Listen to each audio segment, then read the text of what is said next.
Good morning everyone.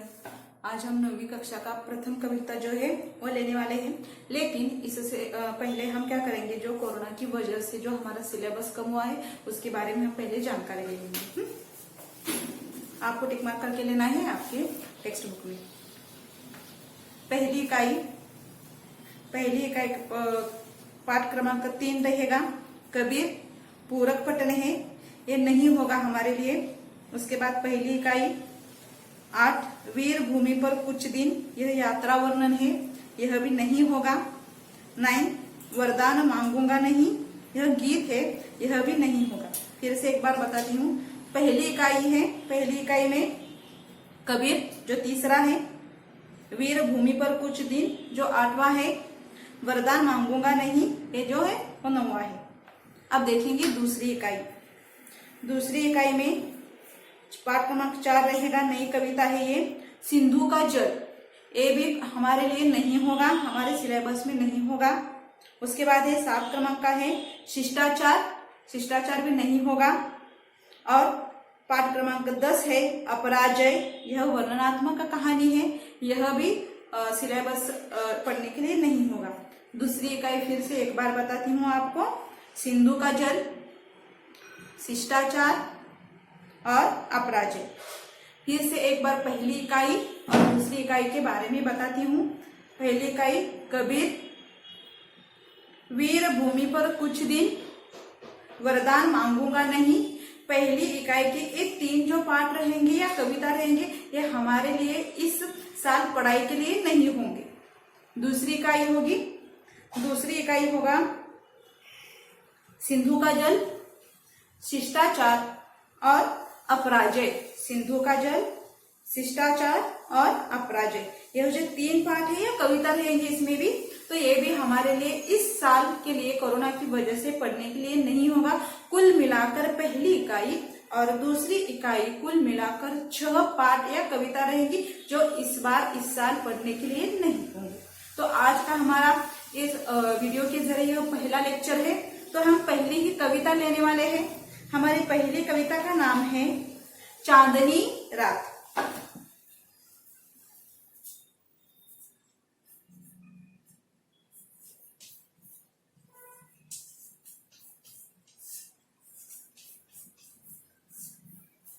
चांदनी रात, इसके कवि रहेंगे मैथिली शरण गुप्त।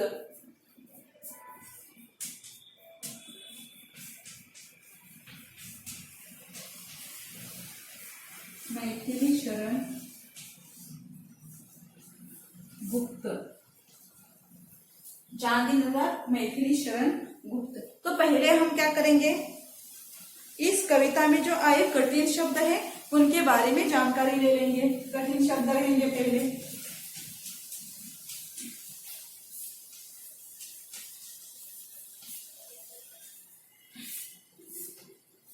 आपको भी उसको अच्छी तरह से लिख लेना है। पहला शब्द रहेगा चारू,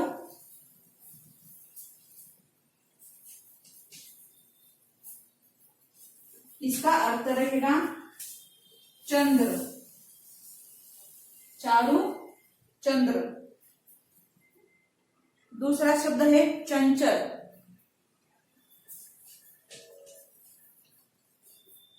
चंचल, इसका अर्थ रहेगा एक जगह न रुकने वाले,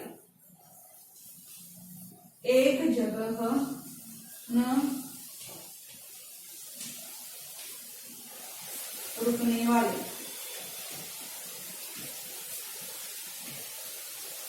एक जगह न रुकने वाले। दूसरा शब्द रहेगा थल, थल, इसका मीनिंग रहेगा जमीन,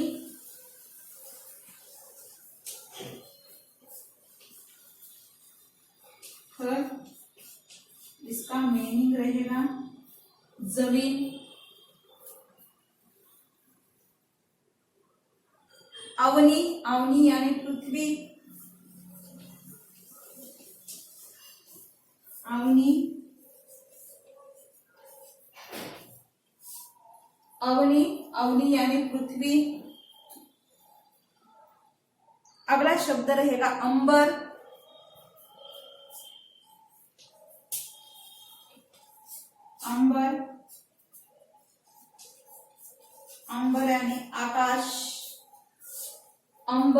अंबर यानी आकाश। नेक्स्ट शब्द रहेगा पुलक।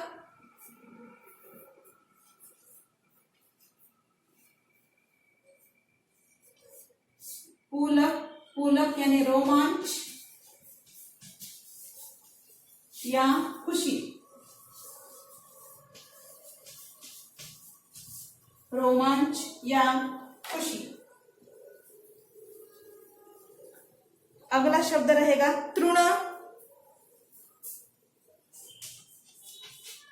तृण यानी घास। तृण घास। नेक्स्ट शब्द रहेगा तरु।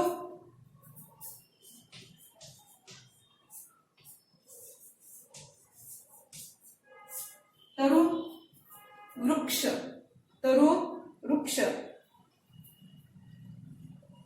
अगला शब्द है पवन।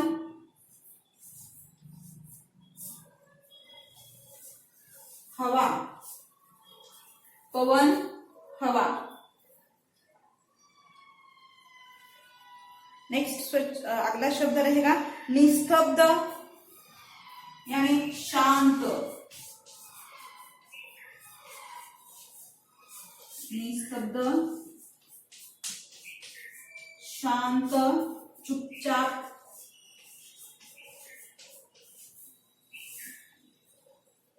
शांत चुपचाप।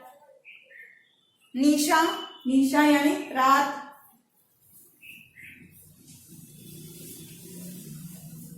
निशा रात। निशा रात। एक बार फिर से ध्यान दे दोगे आप यहाँ पे कठिन शब्द पर। चारु यानी चंद्र।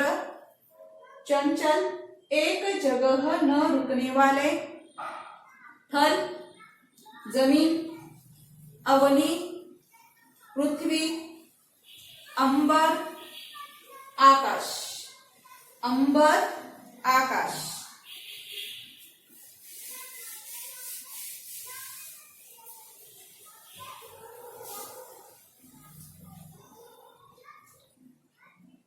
सुगंध यानी अच्छी सुगंध।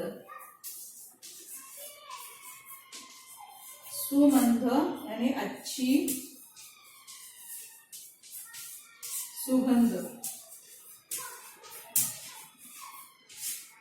सुगंध अच्छी सुगंध। निरानंद।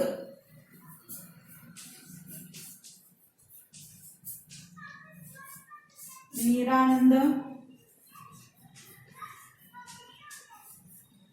आनंद न होना। निरानंद आनंद न होना।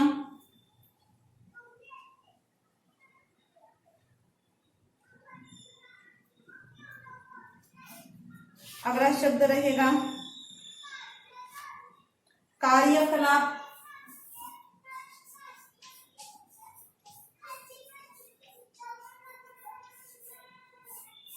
कार्यकलाप यानी गतिविधि। गतिविधि। इसका दूसरा अर्थ रहेगा घटना। तीसरा अर्थ रहेगा कार्य। गतिविधि घटना कार्य। अगला शब्द रहेगा शांत सॉरी एकांत।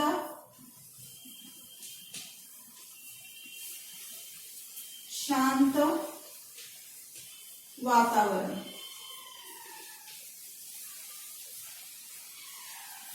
शांत वातावरण।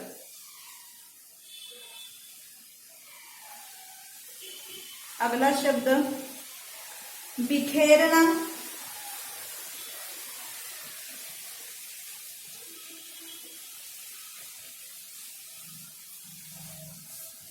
यानी फैलना।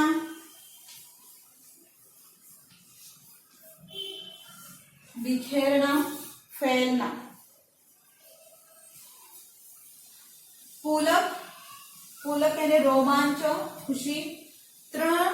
तृण यानी घास।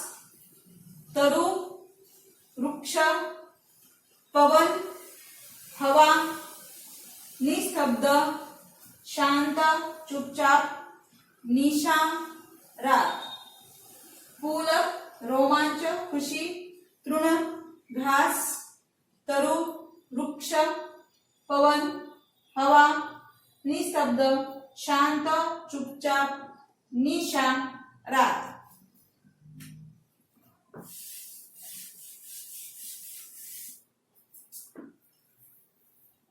अगला शब्द रहेगा वसुंधरा।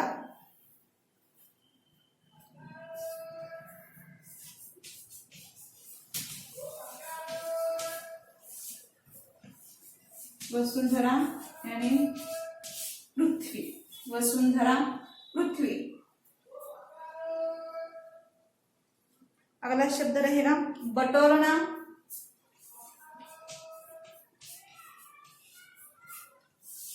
बटोरना यानी इकट्ठा करना,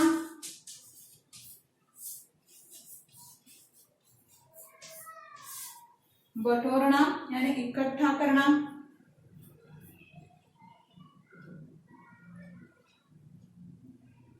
विरामदायिनी,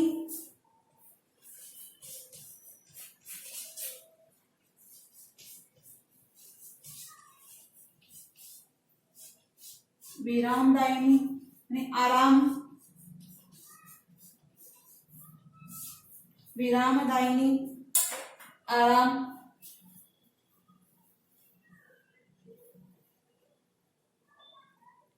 अगला शब्द रहेगा तनु।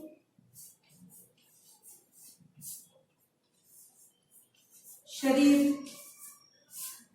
तनु शरीर।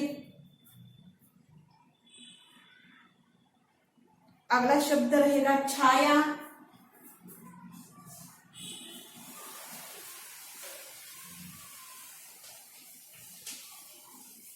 छाव, छाया, छाव। सुगंध यानी अच्छी सुगंध, निरानंद आनंद न होना, कार्यकलाप गतिविधि घटना कार्य, एकांत शांत वातावरण, बिखेरना फैलना, बिखेरना फैलना।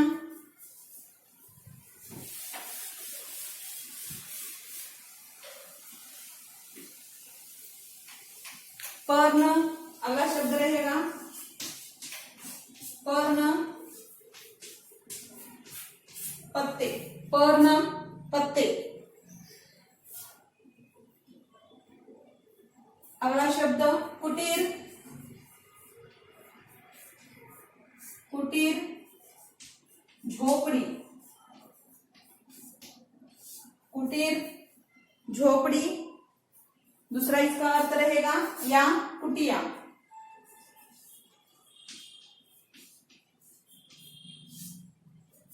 या कुटिया। अगला शब्द सम्मुख,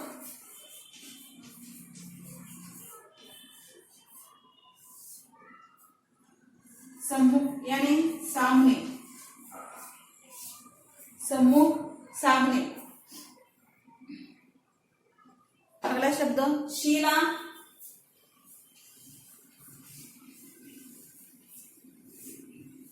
पत्थर, शिला पत्थर। अगला शब्द रहेगा निर्भीक,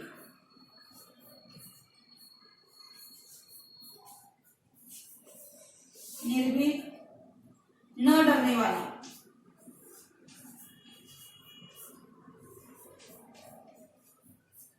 निर्भीक, निर्भीक न डरने वाला। वसुंधरा पृथ्वी, बटोरना इकट्ठा करना, विरामदायिनी आराम, तनु शरीर, छाया छाव।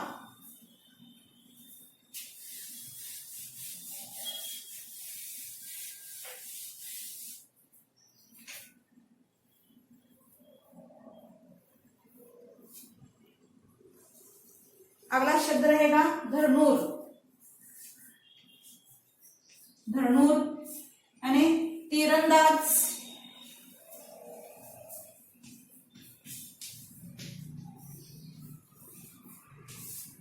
धरनूर यानी तीरंदाज। अगला शब्द रहेगा भुवन भर। भुवन भर पूरी धरती। पूरी धरती, भुवन भर पूरी धरती। कुसुमायुध।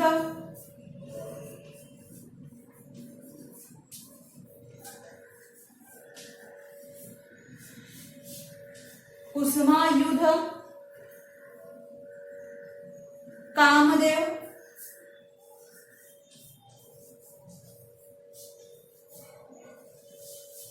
इनका ही दूसरा नाम रहेगा अनंग।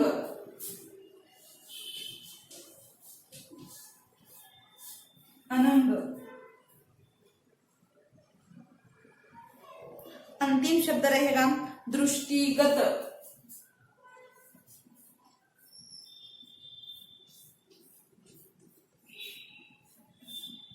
दृष्टिगत जो दिखाई न पड़ता हो। जो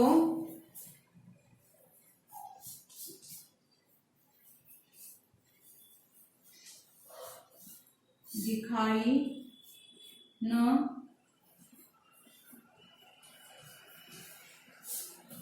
पड़ता हो।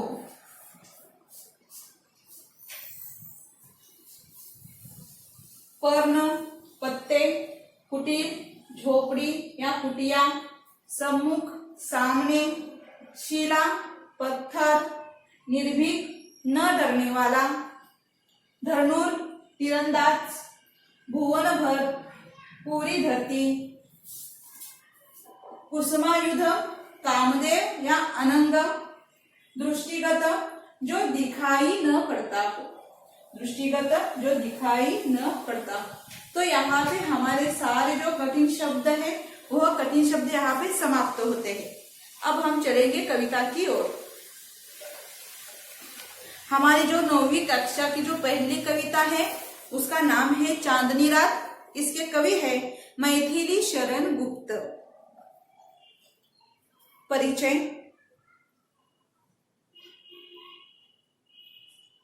3 अगस्त 1886, चिरगांव, झांसी, उत्तर प्रदेश। मृत्यु 12 दिसंबर 1964। परिचय। मैथिली शरण गुप्त जी खड़ी बोली के महत्वपूर्ण कवि है। आपकी रचनाएं मानवीय संवेदनाओं विशेषता नारी के प्रति करुणा की भावना से ओतप्रोत है। यानी इन्होंने जितना भी काव्य लेखन किया है या कथा लिखी, कुछ भी लिखा है, ज्यादा से ज्यादा इन्होंने क्या किया है तो नारी के प्रति करुणा, नारी के प्रति सम्मान, इस विषय पर ही ज्यादा से ज्यादा उन्होंने अपना लेखन कार्य किया है। प्रमुख कृतियां साकेत महाकाव्य, यशोधरा, जयदत्त वध, पंचवटी, भारत भारती खंड काव्य, रंग में भंग, राजा प्रजा आदि यह नाटक है। अब देखेंगे पद्य संबंधी, यानी गुप्त जी हमें कविता के माध्यम से क्या संदेश देना चाहते हैं, उन्होंने अपने कविता में क्या बताया है, इसके बारे में देखेंगे। अब खंड काव्य, इसमें मानव जीवन की किसी एक ही घटना की प्रधानता होती है, प्रासंगिक कथाओं को इसमें स्थान नहीं मिलता है। तो यह जो हमारे सामने चांदनी रात, यह जो है वो खंड काव्य है, यानी महाकाव्य का छोटा सा एक लघु रूप उन्होंने हमारे सामने उसे रखा है। और ये खंड काव्य क्या होता है, देखिए, किसी एक ही घटना की प्रधानता होती है, यानी किसी एक ही बारे में उन्होंने यहाँ पे वर्णन किया होता है, इसे ही हम बोलेंगे खंड काव्य। प्रस्तुत अंश पंचवटी खंड काव्य से लिया गया है। तो कहाँ से लिया गया है, यह जो कविता हमारे सामने ली है चांदनी रात, यह पंचवटी खंड काव्य से ली गई है। प्रकृति की छटा का सुंदर रूप बड़े ही माधुर्य के साथ अभिव्यंजित हुआ है। तो प्रकृति की सुंदरता के बारे में कवि ने हमें यहाँ पे बतलाया है। चांदनी रात इस कविता में प्रकृति की सुंदरता के बारे में, निसर्ग, प्रकृति यानी निसर्ग, उसकी सुंदरता के बारे में हमें यहाँ पे उन्होंने बताया है। चांदनी रात का मनोहारी वर्णन सुंदर शब्दों में चित्रित किया है। तो क्या किया है, साथ ही साथ प्रकृति का भी चित्रण किया है, बड़ी सुंदरता से चित्रण किया है, और साथ ही साथ उन्होंने चांदनी रात का भी वर्णन इस कविता में किया है। अब देखेंगे कविता। चांदनी रात, मैथिली शरण गुप्त। चारों चंद्र की चंचल किरणें खेल रही है जलथल में, स्वच्छ चांदनी बिछी हुई है अवनी और अंबर तल में, पुलक प्रकट करती है धरती हरित तृणों की नोकों से, मानो झूम रहे हैं तरुबी मंद पवन के झोंकों से। क्या ही स्वच्छ चांदनी है यह, है क्या ही निस्तब्ध निशा, है स्वच्छंद सुमंद गंध वह, निरानंद है कौन दिशा। बंद नहीं अब भी चलते हैं, बंद नहीं अब भी चलते हैं नियति नटी के कार्यकलाप, पर कितने एकांत भाव से कितने शांत और चुपचाप, पर कितने एकांत भाव से कितने शांत और चुपचाप। हे बिकर देती वसुंधरा मोती सबके सोने पर, रवि बटोर लेता है उनको सदा सवेरा होने पर, और विरामदायिनी अपनी संध्या को दे जाता है, और विरामदायिनी अपनी संध्या को दे जाता है, शून्य श्याम तनु जिससे उसका नया रूप छलकाता है, शून्य श्याम तनु जिससे उसका नया रूप छलकाता है। पंचवटी की छाया में है सुंदर पर्ण कुटीर बना, पंचवटी की छाया में है सुंदर पर्ण कुटीर बना, उसके सम्मुख स्वच्छ शिला पर धीर वीर निर्भीक मना, उसके सम्मुख स्वच्छ शिला पर धीर वीर निर्भीक मना। जाग रहा यह कौन धुरंधर, जाग रहा यह कौन धरनूर, जबकि भुवन भर सोता है, भोगी कुसुमा युद्ध योगी सा बना दृष्टिगत होता है, भोगी कुसुमा युद्ध योगी सा बना दृष्टिगत होता है। तो कविता का अब अच्छी तरह से हम एक एक पंक्ति लेकर उसको अच्छी तरह से हम अब समझ लेंगे। चारों चंद्र की चंचल किरणें, तो यहाँ पे कवि ने बताया है कि हमारे पहले ही वाक्य में कवि ने बताया है कि चारों चंद्र की चंचल किरणें। तो यहाँ पे चंद्र की किरणें हैं, कैसी है, एक तो वह बहुत सुंदर है और साथ ही साथ चंचल भी है, यानी चंचल है यानी इसका मतलब क्या है, तो एक जगह पे न रुकने वाली है। चारों चंद्र की चंचल किरणें यानी किरणें सुंदर है और साथ ही साथ वो एक जगह पे बिल्कुल भी न रुकने वाली है। तो अब क्या कर रही है देखेंगे, खेल रही है जलथल में, एक जगह पे न रुकने के कारण जो किरणें हैं वो क्या कर रही है, पृथ्वी पर खेल रही है, आसमान पर भी खेल रही है और साथ इस पानी में खेलती है, जमीन पे खेलती है, आसमान से वह भी खेल रही है।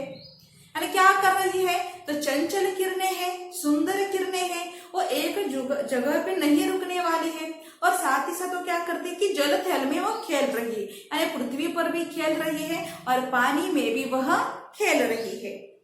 स्वच्छ चांदनी बिछी हुई है अवनी और अंबर तल में, और इसके साथ क्या हुआ है, तो एक किरणें पृथ्वी पर आने के कारण, रात का समय है, जो चंद्र होता है वो चंद्र आसमान में रात के समय में ही आता है, तो इससे क्या हुआ है, चंद्र की जो किरणें हैं वो पृथ्वी पर अब आ गई है और पृथ्वी पर आने के कारण अब क्या हुआ है कि स्वच्छ चांदनी बिछी हुई है अवनी और अंबर तल में, यानी चारों ओर पृथ्वी पर उस किरणों की वजह से चारों ओर प्रकाश फैल गया है। यह जो यहाँ पे जो कुछ पंक्तियां दी है उन्होंने, चार पंक्तियां, उन्होंने रात के समय का वर्णन किया है। फिर से एक बार बताती हूँ कि रात के समय का वर्णन है, शायद पूनम का चांद होगा। आपको पता है कि जब आसमान में जब पूनम का चांद आता है तो वह बहुत बड़ा होता है, उसका आकार बहुत बड़ा होता है और बहुत ही प्रकाशमान होता है।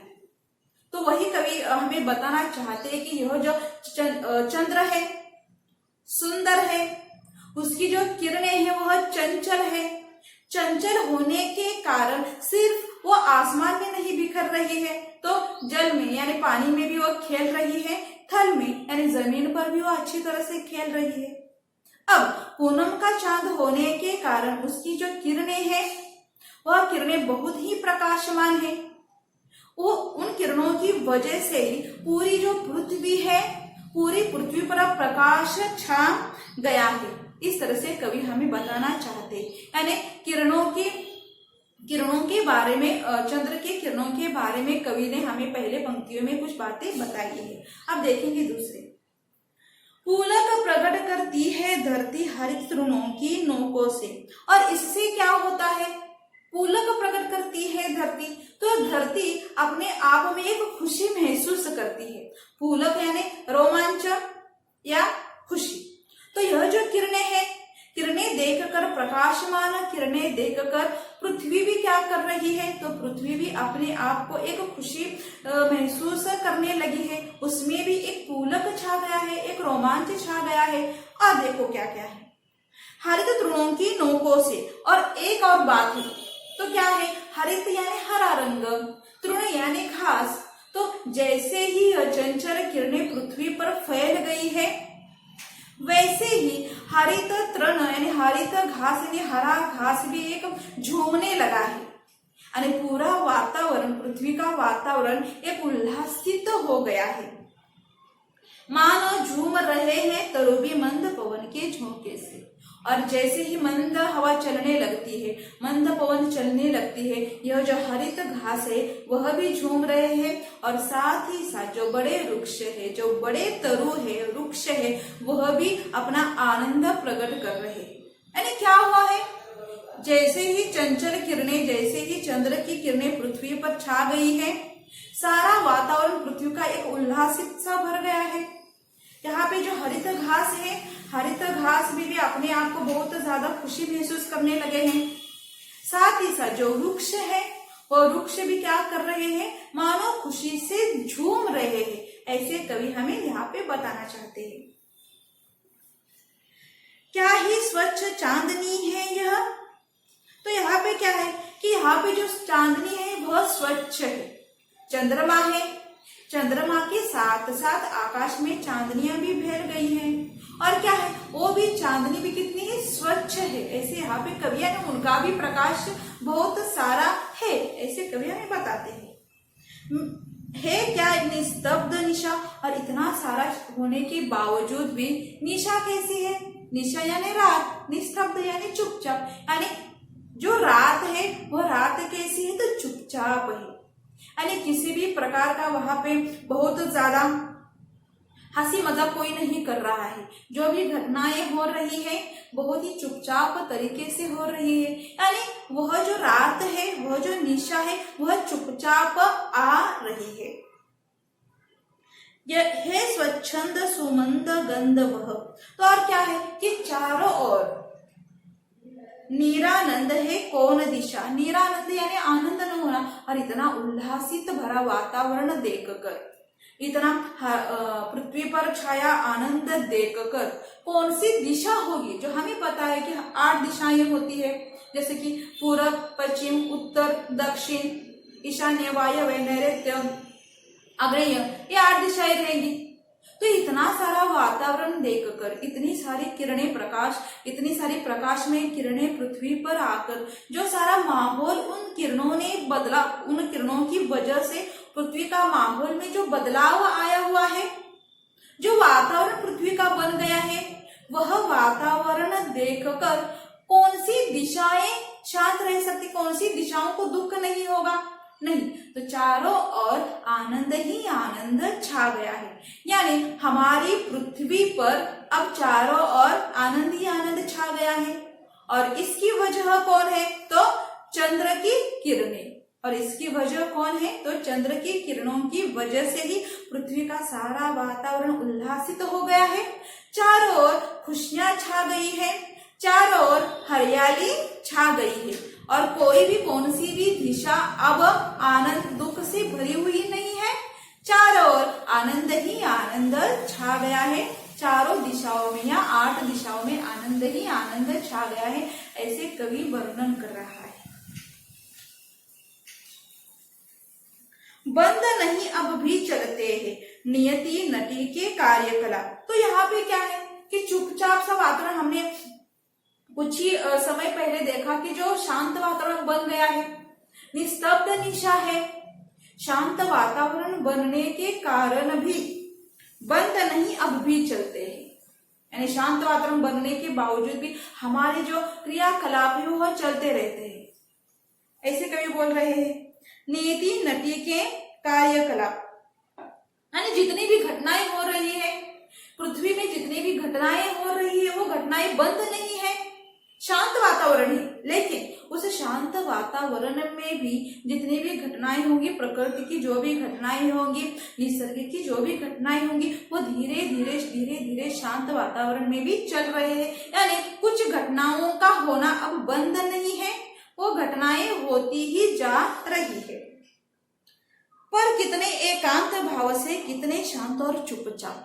और ये भी देखो कि शांत वातावरण है ही, साथ ही साथ निसर्ग या प्रकृति में जितने भी कार्यकलाप, गतिविधि, घटना, कार्य जो भी हो रहे हैं वो भी शांत वातावरण में भी हो रहे हैं। यानी घटनाओं का होना बंद नहीं है, वह अपने आप उन घटनाएं होती ही जा रही है। उन घटनाओं का बंद होना यहाँ पे बिल्कुल भी बोला नहीं जा रहा है। शांत वातावरण है, फिर भी शांत वातावरण में घटनाएं होती ही जा रही है, होती ही जा रही है। और किस तरह से होती जा रही है? तो शांत ही हो रही है। शांत वातावरण में शांत घटनाएं होती ही जा रही है। यहाँ पे ऐसे कवि ने हमें समझाया है। अब देखेंगे नेक्स्ट है बिखर देती वसुंधरा मोती सबके सोने पर। तो क्या होता है कि जैसे ही रात हो जाती है, फिर से जैसे ही रात हो जाती है और सबके सोने, जब रात हो जाती है तो सारी पृथ्वी के जो भी लोग हैं, जो भी प्राणी पक्षी पशु है, जो भी सोते हैं, तो जैसे ही रात होती है पूरी धरती सोने लगती है। लेकिन आसमान में जो चंद्रमा होता है वह क्या करता है? आसमान में चंद्रमा अपने किरणें भेजता है, यानी उन किरणों को अब क्या कहा गया है? मोती कहा गया है। तो जैसे ही पृथ्वी, आसमान की जो किरणें होती है वो क्या करती है? पृथ्वी पर मोती के रूप में किरणें अब भेजती है। रवि बटोर लेता है उनको सदा सवेरा होने पर। और क्या होता है कि जैसे ही, एक बार फिर से बताती हूँ कि जैसे ही रात हो जाती है पूरी पृथ्वी सोती है, तो वैसे ही आसमान में जो चंद्रमा होता है, चंद्रमा किरणें भेजती है। किस रूप में? किरणें ही भेजती है, लेकिन उन्हें कवि कहता है कि मोती कहता है। ये हुआ रात का समय का वर्णन है। अब चलो सुबह हो गई है, यानी पृथ्वी उठ गई है, सारी पृथ्वी के लोग, जो भी पशु पक्षी जानवर है, अब उठने लगे हैं। जैसे ही पृथ्वी उठ जाती है, वैसे ही रवि यानी सूर्य, भास्कर, दिनकर, आप जो भी बोलोगे उसे, सूर्य भी क्या करता है? उठता है। और क्या करता है? जो मोती फैले हुए थे उसे अब क्या करता है? बटोरता है। और वही फिर से हमारे सामने सूर्य की किरणें बनकर फिर से वह पृथ्वी पर भेजता है। यानी कवि क्या कहता है यहाँ पे? रात का समय जब होता है, पृथ्वी सोई हुई होती है, उस समय आकाश में जो चंद्रमा होता है वह किरणें पृथ्वी पर भेजता है मोती के रूप में। लेकिन जैसे ही सवेरा होगा, सूर्य अब चंद्रमा सो गया है, सूर्य अब जाग गया है, तो सूर्य क्या करता है? उस किरणों को बटोरता है, इकट्ठा करता है और फिर से सूर्य की किरणों के रूप में फिर से क्या करता है? वो पृथ्वी पर भेज देता है। यानी रात की किरणें अलग रहेगी, रात की किरणें चंद्रमा की किरणें रहेगी और सुबह की किरणें सूर्य की किरणें रहेगी। यानी ये हर दिन चलता रहता है। शांत वातावरण होने के बाद भी, अभी आप आपको समझ में आ जाएगा कि शांत वातावरण होने के बाद भी जो निजी कार्यकलाप है वह चलते रहते हैं, यानी सुबह होगी, शाम होगी, दोपहर होगी, संध्या होगी, ये सारे कार्यकलाप होते ही रहते हैं। कोई किसी भी प्रकार का उन पर कोई भी परिणाम नहीं होता है। ये रहेंगे कार्यकलाप, निसर्ग के कार्यकलाप, प्रकृति के कार्यकलाप, यानी सुबह होना, शाम होना, दोपहर होना, रात होना, इस तरह से। अब देखो, आप जो वर्णन आया है वह शाम का है, यानी जो हमने अभी कुछ देर पहले देखा था उसमें रात में क्या करता है, चंद्रमा क्या करता है, सूर्य क्या करता है, समझ में आया है। अब देखेंगे शाम का वर्णन। और वे रामदायिनी अपनी संध्या को दे जाता है, और जैसे ही, तो सूर्य क्या करता है, जैसे ही सुबह हो जाती है उन मोतियों को बटोर लेता है और फिर से सूर्य की किरणों के रूप से पृथ्वी पर दे देता है। लेकिन दोपहर तक यह किरणें हमारे साथ रहती है, और जैसे ही शाम हो जाती है, जैसे ही संध्या हो जाती है, फिर से क्या होता है, यह जो किरणें हैं उनकी जो कुछ तीव्रता होती है वह कम हो जाती है। यानी देखो, सुबह की जो किरणें होंगी उसमें थोड़ा सा बहुत ज्यादा धूप नहीं रहती है, लेकिन 12 से 3 या 4 बजे तक जो धूप होती है वो बहुत ज्यादा होती है, यानी चेंज होगी, उसमें कुछ बदलाव आएगा। लेकिन जैसे ही 4:30-5 बज जाते हैं, यह जो किरणें होती साथ होती है, लेकिन कुछ बदलाव आ जाता है। जो धूप होती है, उन किरणों की जो धूप होती है वो अब धीरे धीरे धीरे धीरे कम होती है। यानी क्या होता है, तो दिन भर यह जो किरणें हैं वो अपने आप को बहुत ज्यादा थकावट महसूस करते हैं, और जब शाम आती है तो शाम में क्या करते हैं, तो धूप कम कर देती है और एक अलग सा एक रूप शाम को वह किरणें प्रदान करती है, यानी कुछ उनकी धूप कुछ अब कम होने लगती है। और वे रामदायिनी अपनी संध्या को दे जाता है, शून्य श्याम तनु जिससे उसका नया रूप झलकाता है। और इससे क्या होता है, तो एक शाम का अलग ही रूप हमारे सामने आता है। तो कुछ लोग क्या करते हैं कि चाय पीना पसंद करते हैं, कुछ खाना पसंद करते हैं, कहीं घूमने के लिए जाना पसंद करते हैं। यानी सुबह रात की किरणें अलग रहेगी, सुबह की किरणें अलग होती हैं, दोपहर की किरणें अलग होती हैं, और जो शाम की किरणें होती है तो शाम की किरणों में एक अलग सा ही वातावरण छा जाता है। लोगों में अपने आप एक उत्साह आ जाता है, घूमेंगे फिरेंगे, चाय पियेंगे, एक दूसरे के साथ मिलने के लिए जाएंगे। यानी क्या होता है, तो नया रूप, किरणों का यह नया रूप होता है जो हमारे सामने प्रकट करके आता है। तो यहाँ तक कवि ने प्रकृति का सुंदर वर्णन किया है किरणों के माध्यम से। रात की किरणें अलग होती है, सुबह की अलग होगी, शाम की अलग होगी, ये सारी बातें कवि ने बताई। और उन किरणों की वजह से ही पृथ्वी पर किस तरह का वातावरण छा जाता है, यह भी हमें कवि ने अपने कविता के माध्यम से बताया है। अब देखेंगे आगे कुछ अलग ही हमारे सामने आता है। पंचवटी की छाया में है सुंदर पर्ण कुटीर बना। पंचवटी यह एक नाम रहेगा जो नासिक में है। नासिक में पंचवटी एक नगर का नाम ही है या कुछ स्थान का नाम है। तो वहां पे क्या है, पंचवटी की छाया में, या आप ये भी बोल सकते हो कि 5 वृक्ष जो होते हैं, 5 वृक्ष की जो छाया होती है उसे बोलेंगे हम पंचवटी, ये भी आप ले सकते हैं। तो पंचवटी की छाया में, यानी पेड़ ले लेंगे यहाँ पे। चलो, तो यहाँ पे क्या है कि पंचवटी यानी 5 वृक्ष इकट्ठा मिलकर जो भी बड़ा वृक्ष होगा उस वृक्ष की छाया में यानी छाव में सुंदर पर्ण कुटीर बना। तो उस छाया में क्या है, एक सुंदर झोपड़ी तैयार की गई है। पंचवटी की छाया में, छाव में एक सुंदर झोपड़ी तैयार की गई है। और वह झोपड़ी किसकी बनी हुई है, तो पर्ण यानी पत्ते की, पर्ण यानी पत्ते की वह झोपड़ी बनी हुई है। उसके सम्मुख स्वच्छ शिला पर, तो जहां ये झोपड़ी बनी है उसके सम्मुख ही, सम्मुख यानी सामने, तो क्या है, सामने पे एक शिला यानी पत्थर रहेगा। तो पंचवटी की छाया में, छाव में एक सुंदर पत्तों से बनी हुई झोपड़ी बनी हुई है, और उस झोपड़ी के बिल्कुल ही सामने एक पत्थर है, एक शिला है।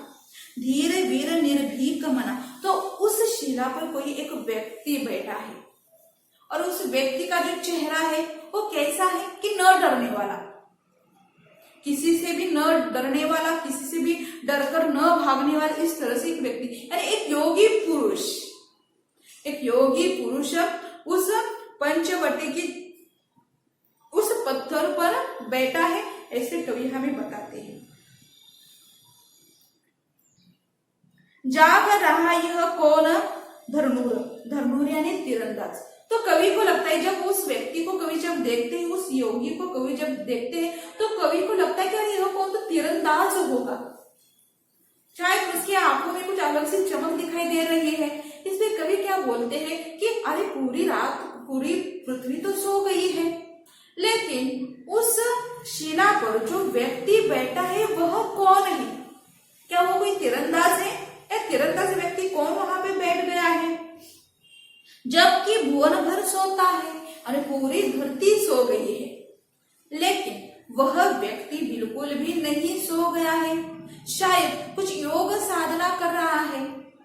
और कवि के सामने यह प्रश्न उपस्थित हो गया है कि वह व्यक्ति कौन है, वह तीरंदाज व्यक्ति कौन है, वह न डरने वाला निर्भक व्यक्ति कौन है? कवि उसके बारे में अब सोच रहा है।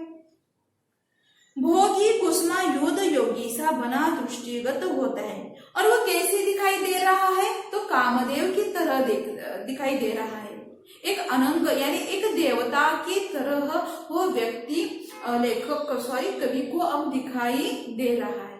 यानी कवि उस व्यक्ति के बारे में सोच रहा है कि पूरी धरती तो सो गई है, लेकिन धरती सोने के बावजूद भी एक व्यक्ति है जो शिला पर बैठा है, जो पत्थर पर बैठा है, वह कौन है? शायद तीरंदाज होगा, शायद न डरने वाला होगा, लेकिन हाँ कोई तो योगी पुरुष है जो एक भगवान की तरह, एक देवता की तरह नजर आ रहे हैं। ऐसे कवि उस व्यक्ति के बारे में सोच रहे हैं। तो यहाँ पे हमारी कविता समाप्त होती है। फिर से एक बार थोड़ा आपको फिर से बताती हूँ। चारों चंद्र की चंचल किरणें खेल रही है जलथल में। यानी यहाँ पे चंद्र है, चंद्र सुंदर, चंद्र कैसा है? तो सुंदर है। उसकी किरणें कैसी है? तो चंचल है। और चंचल यानी एक जगह पे न रुकने के कारण वह जल और थल में यानी पानी में भी खेल रही है और आसमान में भी खेल रही है। स्वच्छ चांदनी बिछी हुई है अवनी और अंबर तल में, और उस चंद्र की किरणों की वजह से वातावरण भी प्रकाशमान हो रहा है, पृथ्वी भी एक प्रकाश में हो रही है, और साथ ही साथ आसमान में भी चंद्र है और चांदनी है, इसलिए आसमान भी प्रकाशमान हो रहा है। ऐसे कवि हमें बताते हैं। पुलक प्रकट करती है धरती हरित तृणों की नोकों से, और धरती अब बहुत ज्यादा खुश हो गई है, क्योंकि हरित तृण यानी हरी घास भी अब रोमांच अपने आप में खुशी महसूस कर रही है। वह किरणें पड़ने की वजह से घास भी सुंदर लग रहे हैं, इसलिए हरित घास भी बहुत सुंदर है, यानी खुशी महसूस कर रहे हैं। मानो झूम रहे हैं तरोवी मंद पवन के झोंके से, और ऐसे लग रहा है कि पृथ्वी में यह जो किरणें आ गई है, उन किरणों की वजह से अब जो वृक्ष है, वृक्ष भी अपने आप में एक खुशी महसूस करने लगे हैं, नाचने लगे हैं, डोलने लगे हैं, ऐसे कवि को लग रहा है। क्या ही स्वच्छ चांदनी है यह, क्या ही निस्तब्ध निशा, और क्या है? तो चांदनी रात है, चांदनी रात में चांदनी भी शांत है और रात भी शांत है। और क्या कर रही है? शांत होने के कारण हर दिशा में आनंद ही आनंद फैल गया है। निरानंद है कौन दिशा? निरानंद यानी आनंद न होना, और इतना उल्लासित भरा वातावरण देखकर किसे आनंद नहीं होगा? तो चारों दिशाएं, जो 8 दिशाएं हैं, जो मैंने अभी कुछ पहले उसका जिक्र किया था, वो क्या है? तो पूरे की तरह से अब 8 दिशाएं अब क्या हो रही है? अपने आप में एक आनंद महसूस कर रही है। बंद नहीं अब भी चलते हैं नीति नटी के कार्यक्रम। शांत वातावरण होने के बावजूद भी निसर्ग अपना काम करता चला जा रहा है। निसर्ग ने अपना काम बंद करना नहीं छोड़ा है, लेकिन वह जो भी कार्य कर रहा है कैसे कर रहा है देखो, पर कितने एकांत भाव से, कितने शांत और चुप, और कैसे? तो शांत वातावरण में जो भी क्रिया हो रही है वो शांत हो रही है, चुपचाप हो रही है। यानी किसी भी प्रकार का वहां पे बहुत ज्यादा दंगा मस्ती बोलेंगे या कुछ बोलेंगे तो वो कुछ नहीं है। शांत वातावरण में शांत कार्य नियति अपने आप कर रही है।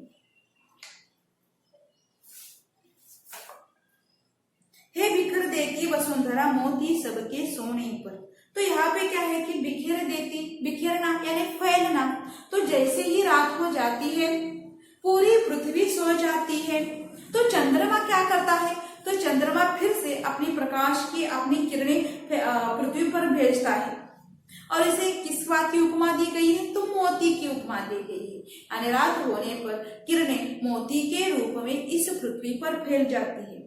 लेकिन जैसे ही सवेरा होता है फिर से सूर्य क्या करता है, फिर से रवि क्या करता है, तो उन जो भी मोती है उन्हें अपने पास लेता है और फिर से अलग किरणों के माध्यम से फिर से वो पृथ्वी पर भेजता है। यानी सुबह की किरणें देखेंगे आप, दोपहर की किरणें होंगी, शाम की किरणें होंगी, ये सारे फिर से हमें ही वापस भेज देती है, यानी पृथ्वी पर भेजते हैं। और वे रामदायिनी अपनी संध्या को दे जाता है, शून्य श्याम तनु जिससे उसका नया रूप छलकाता है। और इससे क्या होता है कि जैसे ही शाम आती है वही जो किरणें हैं उन किरणों में एक अलग सा रूप छा जाता है, फिर से शांत हो जाती है, उनमें जो धूप होती है वह कम हो जाती है। और जैसे ही शाम का वातावरण होता है, एक उल्लासित भरा वातावरण फिर से हमारे सामने एक नया रूप लेके फिर से सामने आता है। पंचवटी की छाया में है सुंदर। अब देखेंगे कि पंचवटी जैसे कि पांच वृक्षों का समूह होगा, उनकी छाया रहेगी। या आप पंचवटी एक स्थान का नाम भी है जो नासिक में है, वो भी आप यहाँ पे ले सकते हैं, लेकिन यहाँ पे ज्यादा से ज्यादा वृक्ष ले लेंगे। तो यहाँ पे क्या है, तो पंचवटी है, तो पंचवटी की छाया है, वृक्षों की जो छाव हो गई है, उस छाव के नीचे एक कुटीर बनी हुई है। कुटीर यानी झोपड़ी बोलेंगे, झोपड़ी बनी हुई है। और वह किससे बनी हुई है, तो वह पत्तों से बनी हुई है। उसके सम्मुख स्वच्छ शिला पर धीरे धीरे निर्भीकमन, और उसके सामने क्या है, एक शिला है। उस कुटीर के सम्मुख यानी सामने एक शिला है और उस शिला पर एक व्यक्ति बैठ गया है, योगी पुरुष बैठ गया है। और योगी पुरुष कैसे दिखाई दे रहा है, तो निर्भीक है, न डरने वाला है, निडर है, धीर है, उसमें वीर भरा हुआ है। न डरने वाला व्यक्ति उस शिला पर बैठ गया है। शायद कवि शायद राम के बारे में बोल रहे हैं, क्योंकि पंचवटी है तो राम ही होंगे। इस तरह से भी हम सोच उस व्यक्ति को हम राम भी बोल सकते हैं। जाग रहा यह कौन, धर्मूर यानी तीरंदाज, जबकि भुवन भर सोता है। तो यहाँ पे क्या है कि पूरी पृथ्वी सो गई है, लेकिन पूरी पृथ्वी सोने के बावजूद भी यहाँ पे कौन व्यक्ति है जो जाग रहा है। और उस व्यक्ति को देखकर कवि के मन में बहुत से प्रश्न उपस्थित हो गए हैं। कौन व्यक्ति है जो जाग रहा है, पूरी पृथ्वी इतनी सोने के बावजूद, शायद कोई तीरंदाज होगा, ऐसे कोई सोच रहा है। भोगी कुसुमा युद्ध योगी सा बना दृष्टिगत होता है। और वो कैसे दिखाई, दृष्टिगत यानी दिखाई देना, तो वह कैसे दिखाई दे रहा है, तो वह एक कामदेव की तरह दिखाई दे रहा है, एक देवता से या एक योगी पुरुष दिखाई दे रहा है, ऐसे कवि बोलते हैं। शायद ये जो लास्ट की जो दो पंक्तियां रहेंगी वो शायद कवि राम के बारे में बोल रहे हैं, ऐसे हम भी यहाँ पे बोल सकते हैं। अब देखेंगे, अच्छी तरह से आपको शायद कविता समझ में आई होगी। अब देखेंगे इसका स्वाध्याय देखेंगे हम। चलो, पाठ के आंगन में सूचनानुसार कृतियां कीजिए।